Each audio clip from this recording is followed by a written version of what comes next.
apakah ini memang murni hasil kecerdikan kerja keras dia, atau karena sumbangsih naturalisasi yang begitu besar? Kan Tommy Welly, atau yang sering kita sapa dengan Bung Towel, sejatinya hanyalah seorang pundit yang hanya mencari makan di sepak bola Indonesia. Bung Towel semakin dikenal di kalangan pundit karena kritik-kritik pedasnya terhadap Sintayong. Namun, kritik pedas ini dinilai bukan objektif, melainkan pembenci karakter atau personal ke Sintayong. Baik menang apalagi kalah, Bung Towel selalu memberikan kritik yang tidak masuk akal terhadap permainan Sintayong. Lihat saja komentarnya saat Sintayong berhasil menumbangkan Vietnam, Towel masih menginginkan Sintayong diganti. Apakah ini memang murni hasil kecerdikan kerja keras dia, atau karena sumbangsih naturalisasi yang begitu besar? Kalau kurang pemain, datanglah naturalisasi, nanti datanglah striker, oleh atau apapun lah namanya. Ada kurang pemain lagi, datanglah. Kalau yang kurang pelatih, berani nggak PSSI lakukan hal yang sama? Ganti pelatih gitu. Tetap ujung-ujungnya mah Bung Towel nggak berubah, ganti pelatih. Selain itu, Towel juga menunjukkan muka yang tidak suka saat timnas asuhan Sintayong mencetak gol.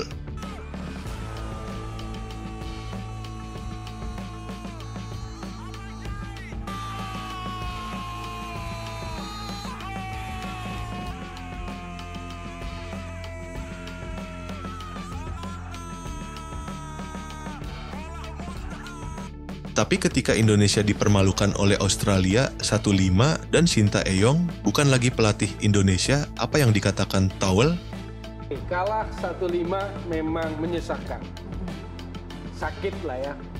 Cuma artinya gini, kalau kita mau cuma lihat hasil ya begitu. Tapi apakah kita nggak bisa lihat hal yang lain misalnya? Proses, kualitas misalnya. Ya, kalau dibilang masih belajar ya sebetulnya ini bukan ajang belajar lagi dong. Bukan.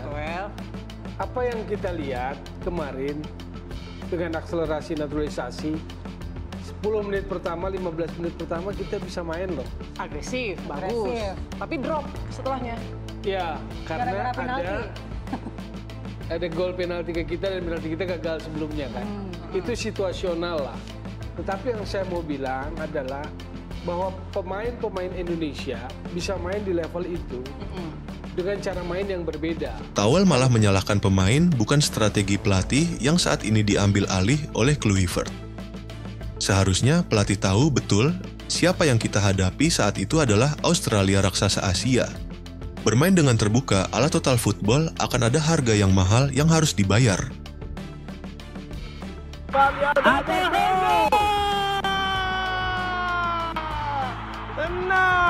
Tenang sekali Alberto Henry yang di turnamen ini. Dan yang terbaru, Towel juga mengkritik penampilan timnas U17 yang bermain di kualifikasi Piala Dunia. Meski bermain bagus dan menyapu bersih 3 laga dengan kemenangan, tapi tetap selalu ada celah bagi Towel yang berbau Sintayong harus disingkirkan. Timnas Indonesia U17 menembus sejarah. Tim racikan Nova Arianto menapak ke Piala Dunia 2025. Sukses tersebut tentu tidak datang begitu saja dari langit. Ada proses dan perjuangan yang dihamparkan Garuda Muda. Prestasi yang diraih oleh Nova Arianto selaku coach yang mampu membawa U17 lolos Piala Dunia 2025 tentunya diapresiasi banyak pihak.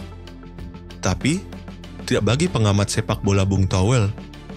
Dalam salah satu podcast, ia menyebutkan bahwa kemenangan timnas U17 dinilai tidak berkesan. Towel juga menyebutkan Nova Arianto adalah penganut paham Sintayongisme, sehingga tidak akan bisa memajukan sepak bola Indonesia. Tapi kok lolos? Gimana ya? Ya tidak mengesankan lah, secara sepak bola tidak mengesankan. Jadi saya pikir juga secara penampilan, secara performa jauh. Jadi lolos tapi tidak mengesankan. Lolos tapi menurut saya sih nggak pantas gitu cara lolosnya.